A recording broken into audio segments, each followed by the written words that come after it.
नमस्ते। सबसे पहले तो मेरी आपसे रिक्वेस्ट है कि आप वीडियो को अंत तक देखें, क्योंकि पिछले वीडियो में हमने जो सवाल देखे थे उन सभी सवालों के जवाब हमें इसी वीडियो में मिल जाएंगे। सवाल थे, इस सृष्टि पर कितने युग होते हैं और हमारे कितने जन्म होते हैं और परमात्मा कैसे आते हैं और कब आए हुए हैं।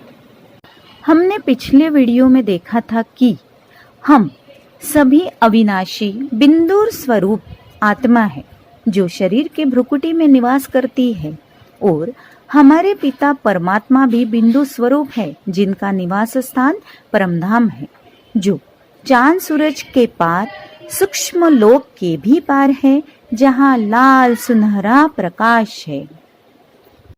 सवाल ये है कि आत्मा और परमात्मा अलग अलग है और उनमें अंतर क्या है।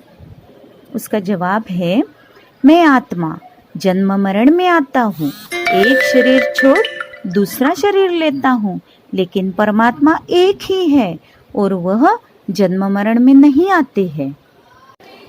तो फिर परमात्मा किसे कहते हैं?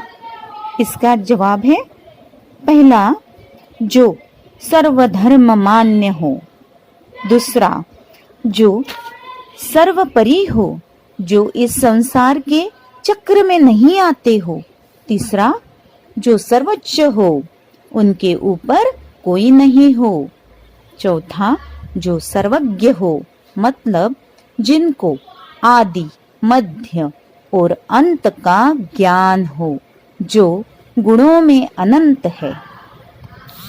हाँ, याद आया, हमने पिछले वीडियो में देखा था कि परमात्मा को सर्वधर्म वालों ने, कोई ने ज्योतिर्बिंदु, प्रकाश या लाइट स्वरूप में स्वीकार किया। अगर आपने मेरा पहला वीडियो नहीं देखा है तो ऊपर दिए गए आई बटन को क्लिक कीजिए या नीचे डिस्क्रिप्शन बॉक्स में लिंक दे दी है। अभी मुझे तो बहुत ही जिज्ञासा हो रही है कि सृष्टि चक्र में कितने युग रहते हैं और हमारे कैसे कैसे जन्म होते हैं। जैसे कि सामने दिए गए चित्र में दिखाया गया है कि स्वस्तिक सृष्टि चक्र को 4 बराबर हिस्सों में बांटता है। सतयुग, त्रेता युग, द्वापर युग और कलयुग। हर एक युग 1250 साल का होता है। इसका मतलब चारों युग मिलकर 5000 साल के होते हैं। लेकिन हमने तो लाखों वर्ष का एक युग सुना है। मन में तो बहुत सवाल आ रहे हैं। इसका सबूत क्या है कि चारों युग मिलकर सिर्फ 5000 वर्ष ही होते हैं? कैसे? महाभारत के अंतिम चैप्टर में ये लिखा हुआ है कि जिस दिन इस संसार में घर घर में महाभारत होना शुरू हो जाएगा तो समझ लेना कि ये अंतकाल आ गया। अगर मुसलमान धर्म में देखें कि मुसलमान धर्म की पवित्र पुस्तक में ये बात लिखी गई है कि कयामत का समय हर 5000 साल में एक बार आता है, तो देखा जाए कि कयामत का समय आया कि नहीं आया।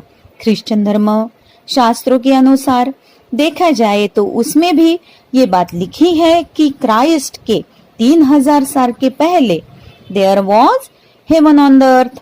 3000 साल पूर्व और 2000 साल बाद नोस्ट्रोडोमस के भविष्यवाणी के हिसाब से golden era is to come. हर धर्म के अंदर ये 5000 साल का वर्णन है, सिर्फ उस बात को हम समझ नहीं पाए। ये चारों युग स्वस्तिका के रूप में दिखाए हैं। जब भी हम कुछ शुभ कार्य करते हैं तो स्वस्तिका लगाया जाता है। पहले हम देखते हैं हमारे जन्म कितने होते हैं। दुनिया में कई महान आत्माओं ने यह स्पष्ट किया है कि जैसा हम कर्म करते हैं वैसा हमें जन्म मिलता है। ऐसे भी लोग कहते हैं कि अगर आप बुरा कर्म करोगे, अच्छा कर्म नहीं करोगे, तो अलग अलग योनियों में अलग अलग जन्म लेने पड़ेंगे। तो मनुष्य कभी कभी भयभीत हो जाते हैं कि हमें ऐसे वैसे योनि में जन्म न मिल जाए। शास्त्रों में कहा गया है कि 84 लाख योनियां तो है, परंतु इसका मतलब ये नहीं है कि मनुष्य आत्माओं को इन हर योनि में से गुजरना पड़ता है। मान लो हमारे कर्मों का फल भोगने के लिए अनेक योनियों के में भटकना पड़े और सारे योनियों में भटकने के बाद मनुष्य जीवन मिलता है, तो वो तो संपूर्ण होना चाहिए, अच्छा होना चाहिए। परंतु आज जब कोई बच्चा पैदा होता है तो जन्मते ही हैंडीकैप, अंधा, गूंगा, डिफेक्टेड है। ऐसा तो नहीं होना चाहिए। वो तो इन योनियों में अपना कर्म भोग कर आया है ना। परंतु सबको कौन सा दुख, चिंता, भय, स्ट्रेस, डिप्रेशन क्यों है? जैसे आम का बीज बोने से आम ही निकलता है, आम का ही फल मिलेगा, संतरा या चिक्कू थोड़े ही निकलेगा। वैसे ही मनुष्य आत्मा मनुष्य योनि में ही जन्म लेता है, या तो स्त्री या पुरुष बनता है। आज विज्ञान ने भी बहुत सारे रिसर्चेस किए हैं और ये बात सामने आई है कि मनुष्य को मनुष्य जन्म ही मिलता है। हमने जितने भी पुनर्जन्म वाले किस्से सुने हैं, उन्होंने मनुष्य जीवन का ही वर्णन किया है। आज तक किसी ने भी नहीं कहा कि जानवर का जन्म उसने लिया था। लेकिन मनुष्य आत्मा को हर कर्म का हिसाब चुकाना ही पड़ता है, चाहे इस जन्म में चाहे अगले जन्म में। आखिर ये सवाल उठ रहा है कि मनुष्य आत्मा के जन्म कितने होते हैं? मनुष्य आत्माओं के 84 जन्म होते हैं, न कि 84 लाख। वो कैसे, ये देखते हैं। सतयुग में जो मनुष्य आत्माएं थी वह 16 कला संपूर्ण निर्विकारी, मर्यादा पुरुषोत्तम, मन और तन स्वस्थ था, इसलिए उनकी आयु 150 साल की थी, जहां श्री लक्ष्मी और श्री नारायण का राज्य था। 1250 वर्ष का युग था, तो 8 जन्म होते हैं। इस युग में सुख, शांति, समृद्धि की भी संपन्नता थी। प्रकृति में भी शुद्धता थी। यहाँ के पशु पक्षी और आत्माएं भी संपूर्ण पवित्र थे। इस युग में राज्य करने वाले श्री लक्ष्मी और श्री नारायण थे, तो श्री नारायण को सत्यनारायण या सूर्य नारायण भी कहा जाता है। नारायण के सामने सत्य और सूर्य शब्द लगाते हैं। सतयुग का दूसरा नाम है सूर्यवंशी। सृष्टि नाटक का दूसरा भाग त्रेता युग, इसको चंद्रवंश भी कहा जाता है। इस युग में आत्माओं की 2 कला कम हो जाती हैं। इस युग में राज्य करने वाले श्री राम और श्री सीता जी है। श्री रामचंद्र बोला जाता है क्योंकि वो चंद्रवंशी है। यहाँ पर आयु 125 साल होती है और जन्म 12 होते हैं, और ये भी युग 1250 साल का ही है। सतयुग की जनसंख्या 9 लाख होती है और त्रेता युग के अंत तक 33 कोटि हो जाती है। इसलिए हम देवी देवताएं 33 कोटि देवी देवताएं बोलते हैं। अब मन में सवाल आ रहा है, क्या श्री कृष्ण ही श्री राम है? इसका जवाब हाँ है।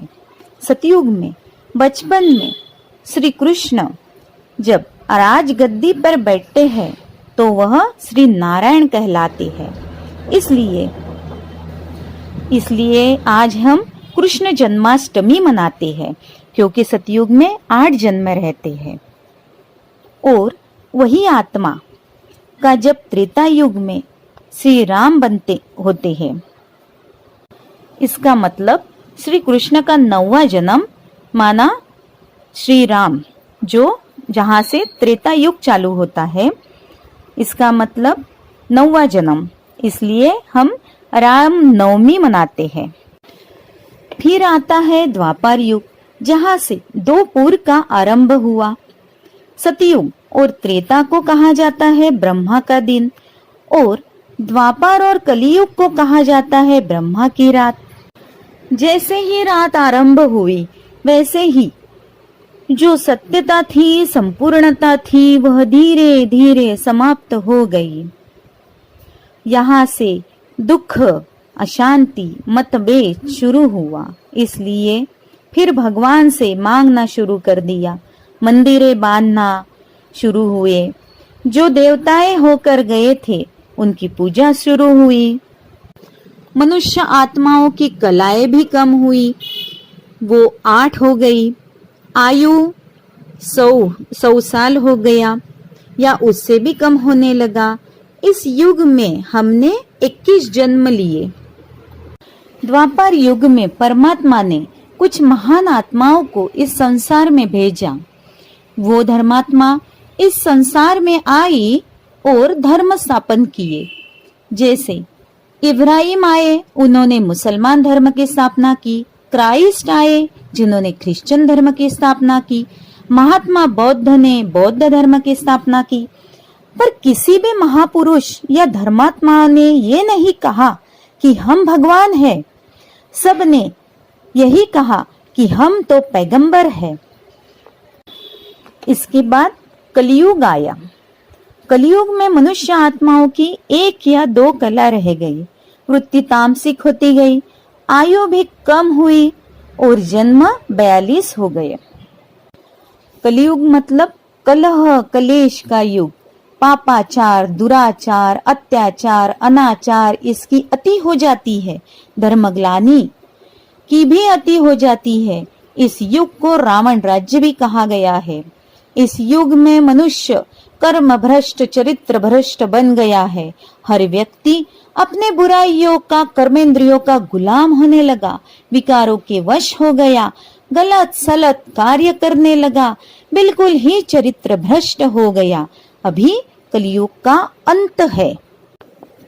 लेकिन मेरे मन में तो ये सवाल उठ रहा है कि कई लोग कहते हैं अभी तो कलियुग बच्चा है, लाखों वर्ष पड़े हैं या 40,000 साल तो पड़े ही पड़े हैं। नहीं, अगर बचपन में इतने त्राही त्राही है तो उसके बुढ़ापे में कैसा होगा? खैर छोड़ो, आगे देखते हैं, इसका उत्तर मिल जाएगा।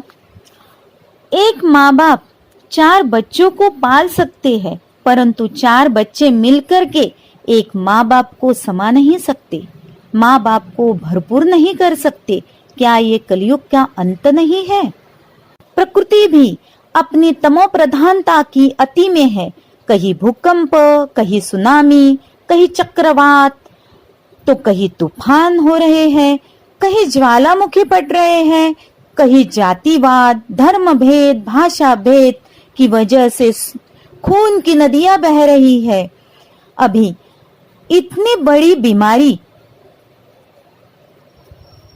सारे विश्व के सामने आकर के खड़ी हुई है, जिसके बारे में हमने सोचा भी नहीं था। और जो मिसाइल्स बना के रखे हैं वो तो शोकेस के लिए है नहीं, सब कंप्यूटराइज हो गया है। एक बटन दबाने से ऐसा बम फटे कि पूरे देश ही खत्म हो जाए। अच्छा, तो ये कलियुग के अंत में क्या नजर आ रहा है? चित्र में कलियुग के अंत और सतयुग के आदि के बीच का जो 100 साल का समय है, उसे पुरुषोत्तम संगम युग कहते हैं। अभी इस वक्त यही समय चल रहा है जब परमात्मा स्वयं इस धरती पर अवतरित होते हैं और हम सभी मनुष्य आत्माओं को दैवत्व की ओर ले जाते हैं। मनुष्यों को उत्तम बनाने का युग, यानी कि पुरुषोत्तम युग। भगवान इसी युग में, इसी समय भाग्य बांट रहा है। जैसे हम बोलते हैं भगवान ने भाग्य बांटा था, तो हम लाइन में थे कि नहीं थे? इसी युग में परमात्मा हम आत्माओं को संपूर्ण बनाने आए हैं, सतयुगी दुनिया में ले जाने के लिए तैयार करने आए हैं। अच्छा, फिर इसे संगम युग क्यों कहते हैं? संगम युग मतलब कलयुग और सतयुग का बीच का युग, और आत्मा और परमात्मा का मिलन भी इसी युग में होता है, इसलिए इसको संगम युग कहा जाता है। अच्छा, तो फिर सतयुग के 8 जन्म, त्रेता के 12 जन्म, ये हो गए 20, द्वापर के 21 जन्म और कलियुग के 42 जन्म, ये पूरे मिलकर तो 83 जन्म हो गए। और ये 84वां जो जन्म है जो हमारा इस वक्त चल रहा है, जो कि संगम युग में होता है, और इसी युग में हमें अपना भाग्य लेना है। वो कैसे, आगे में देखते हैं। मेरे मन में तो बहुत सवाल आ रहे हैं कि परमपिता परमात्मा भाग्य कैसे बांट रहे हैं इस समय। हाँ, परमात्मा भाग्य बांट रहे हैं, और परमात्मा कैसे आए हैं और परमात्मा भाग्य कैसे बांट रहे हैं वो देखने के पहले कहानी सुनते हैं। एक बार नारद मुनि ईश्वर के पास गए तो देखा कि ईश्वर के पास एक बड़ी सी डायरी थी और वो कुछ लिख रहे थे। तो नारद मुनि ने पूछा कि आप क्या लिख रहे हो? तो भगवान बोले, मैं उन भक्तों की लिस्ट बना रहा हूँ जो मुझे याद करते हैं। नारद मुनि को जिज्ञासा उत्पन्न हुई कि मेरा नाम लिस्ट में है कि नहीं। उन्होंने ईश्वर से पूछा, क्या मैं ये डायरी देख सकता हूँ? ईश्वर बोले, हाँ, क्यों नहीं। तो नारद मुनि ने देखा कि लिस्ट में उनका नाम सबसे पहले था, और हनुमान जी का नाम ढूंढा तो उनका नाम तो लिस्ट में दिखा ही नहीं, कि हनुमान जी का नाम तो लिस्ट में है ही नहीं। तो वो हनुमान जी को चिढ़ाने उनके पास गए और बताया कि भगवान के डायरी में तो तुम्हारा नाम ही नहीं। तो हनुमान जी ने उनकी बातों पर कुछ ध्यान नहीं दिया। फिर नारद मुनि ईश्वर के पास गए। अब ईश्वर छोटी डायरी में कुछ लिख रहे थे। नारद मुनि ने पूछा, अब आप इस छोटी डायरी में क्या लिख रहे हो? तो ईश्वर ने जवाब दिया, ये उन बच्चों के नाम हैं जिनको मैं याद करता हूँ। और नारद मुनि ने देखने के लिए डायरी मांगी तो उसमें हनुमान जी का नाम था, और नारद मुनि का कहीं नाम नजर नहीं आया। अभी कलयुग के अंत में ईश्वर खुद धरा पर आए हैं हमें मुक्ति और जीवन मुक्ति का रास्ता दिखाने। मुक्ति मतलब परमधाम का रास्ता दिखाने, और जीवन मुक्ति मतलब सतयुग में भेजने के लिए। लेकिन अभी मन में सवाल आ रहा है कि लेकिन निराकार ज्योतिर्बिंदु स्वरूप परमात्मा कैसे बोले होंगे? तो सुनिए इसका जवाब। एक व्यक्ति दादा लेखराज, जिनका जन्म हैदराबाद सिंध में हुआ, जिनका हेडमास्टर के परिवार में ऑर्डिनरी फैमिली में जन्म हुआ, उनके संस्कार इतने उच्च थे कि उनके प्रोफेशन में भी वो उच्च स्तर पर पहुंच गए थे, जिनका फेमस डायमंड का बिजनेस था। उनका व्यक्तित्व बहुत ऊंचा था, जिनके 5 बच्चे थे। वो बहुत दयालु थे। अगर कोई द्वार पर आए तो खाली हाथ कोई नहीं जाता था। बहुत भक्ति पूजा पाठ करते थे। गीता पाठ किए बिना भोजन भी स्वीकार नहीं करते थे। उनको परमात्मा की खोज थी, जिन्होंने जीवन में 12 गुरु किए, चारों धाम घूमे परमात्मा को खोजने के लिए। एक बार 1936 में उनके घर सत्संग चल रहा था। उनको अनईजी फील हो रहा था तो वो दूसरे कमरे में चले गए। जब वो दूसरे कमरे में जाकर बैठे तो उनको देवताए स्वरूप का साक्षात्कार हुआ। उनको विष्णु का साक्षात्कार हुआ। वो विष्णु के परम भक्त थे। बाद में उन्होंने उनके गुरुजी से साक्षात्कार के बारे में पूछा गुरुजी बोले, मैंने आपको यह साक्षात्कार नहीं कराया। उनके मन में बहुत सवाल आने लगे कि किसने मुझे साक्षात्कार कराया। कुछ दिनों बाद उनको और एक साक्षात्कार हुआ जो बहुत भयानक दर्दनाक था। उनको साक्षात्कार में अग्नि के गोले धरती पर पड़ रहे हैं ये दिखा। चारों तरफ आग ही आग। उनको और दिखा कि गृह युद्ध हो रहा है, इंसान इंसान को मार रहा है, खून की नदियां बह रही है। तीसरा सीन उनको दिखा कि प्रकृति के 5 तत्वों से इस सृष्टि का विनाश हो रहा है। नेचुरल कैलेमिटीज, भूकंप, फ्लड। ये 1936 की बात है। वो बहुत डर गए। ये मुझे कौन दिखा रहा है? बहुत सवाल उनके मन में चल रहे थे। कुछ दिनों के बाद उनको और एक साक्षात्कार हुआ। एक बहुत सुंदर सा साक्षात्कार हुआ। उन्होंने देखा कि स्टार्स ऊपर से नीचे आते हैं और जैसे ही धरती पर टच होते हैं तो देवताएं स्वरूप में कन्वर्ट हो जाते हैं। यहाँ पे स्टार्स माना आत्माएं। जैसे कि पूरी सृष्टि स्वर्ग जैसी है और इस सृष्टि में सारे देवी देवताएं हैं। प्रकृति भी सतो प्रधान, चारों तरफ सुख, शांति और पवित्रता। उनको बहुत अच्छा लग रहा था, पर मन में सवाल ही थे कि कौन दिखा रहा है। जैसे कि कोई उनको प्रेरणा दे रहा है कि ये दैवी सृष्टि तुम बनाओ। इसके बाद उनमें वैराग्य आने लगा। ज्यादातर वो आत्मचिंतन ध्यान करने लगे। एक दिन वो कमरे में बैठे थे तो उनकी पुत्रवधू कमरे में गई तो उसने देखा दादा का चेहरा तेजोमय दिख रहा है, आंखों से भी तेज निकल रहा है और पूरे कमरे में लाल लाइट फैली हुई दिखाई दी। ये आर्टिफिशियल लाइट नहीं था। वो भी डर गई। तभी दादा के मुख से 3 शब्द निकले, निजानम स्वरूपम शिवोहम शिवोहम, ज्ञान स्वरूपम शिवोहम शिवोहम, प्रकाश स्वरूपम शिवोहम शिवोहम। इसका मतलब मैं शिव हूँ।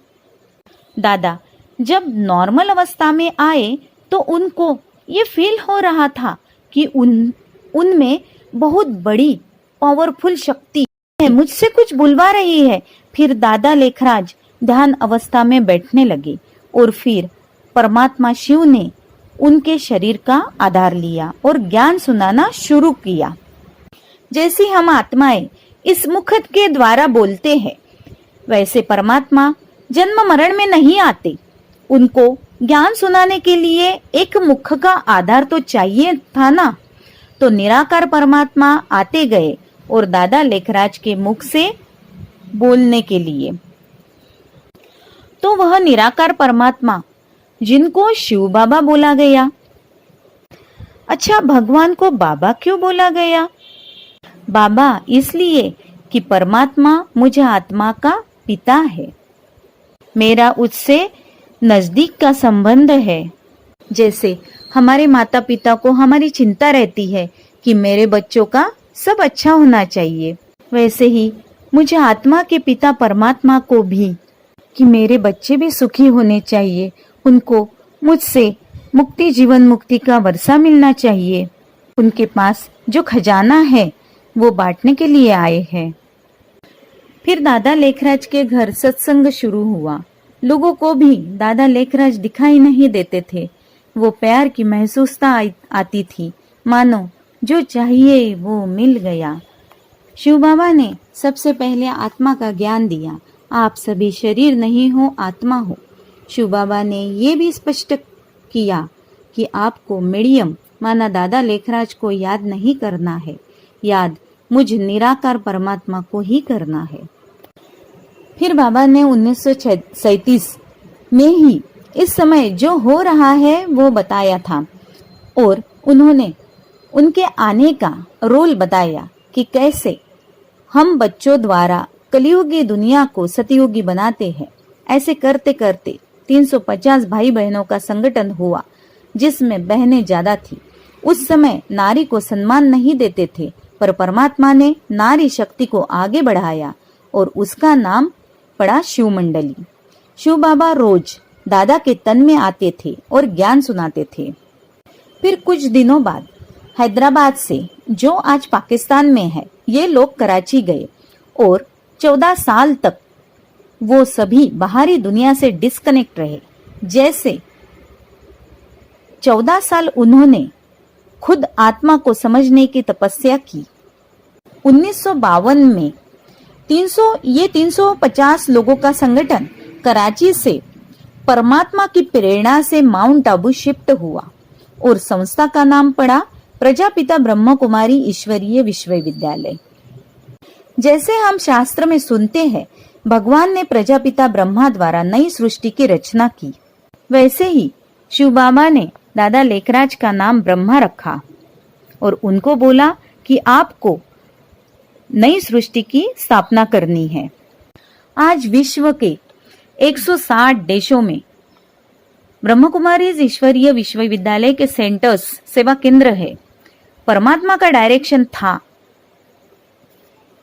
कि विश्व के एक एक आत्माओं को घर घर तक ये संदेश जाए कि परमात्मा इस धरा पर आ चुके हैं। नई सतयुगी सृष्टि की स्थापना हम बच्चों द्वारा करानी।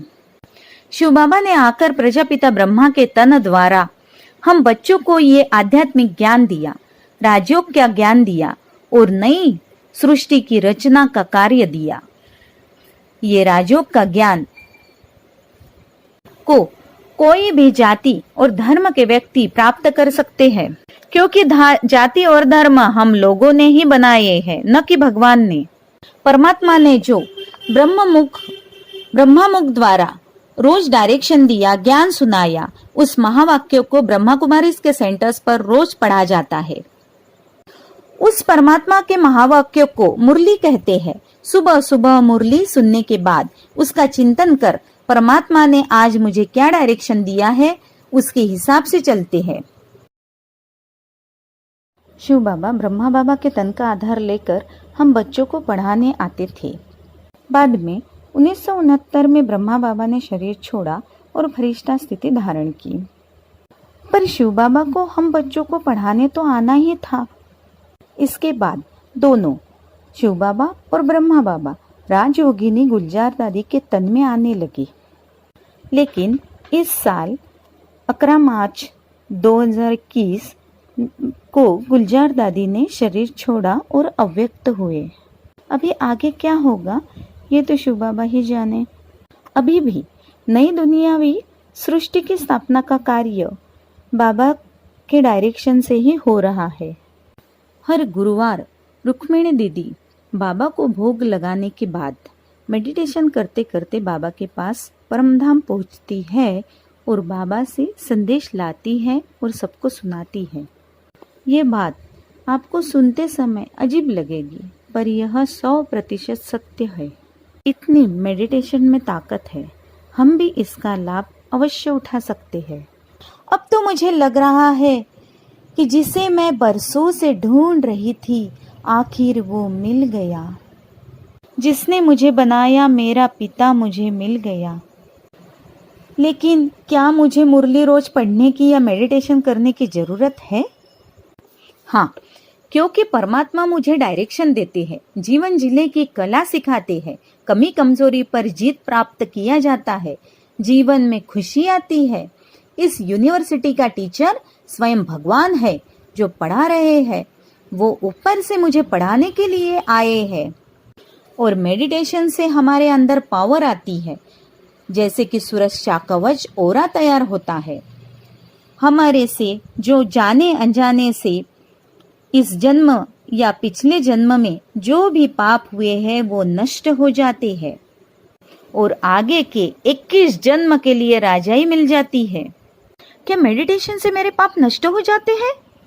हाँ, मेडिटेशन में मुझे आत्मा को उस परमात्मा से शक्ति लेनी होती है, जिससे मेरे विकर्म विनाश होते हैं, जो मरते समय मुझे तकलीफ नहीं देंगे। इस रूहानी यूनिवर्सिटी के टीचर स्वयं भगवान है जो मुझे आत्मा को पढ़ाने आया है, मतलब भाग्य बांटने आया है। तो मुझे यह समय बिल्कुल मिस नहीं करना है। पता नहीं कब हाथ से छूट जाए। टीवी पर पीस ऑफ माइंड चैनल है, ऑनलाइन भाई बहनों के क्लासेस आते हैं, जैसे कि शिवानी दीदी, सूरज भाई, दामिनी दीदी, गीता दीदी, बहुत सारे भाई बहनें हैं। ऑनलाइन 7 डेज कोर्स भी आता है और मुरली भी आती है। इसका लाभ आप अवश्य लीजिए। अच्छा, ओम शांति।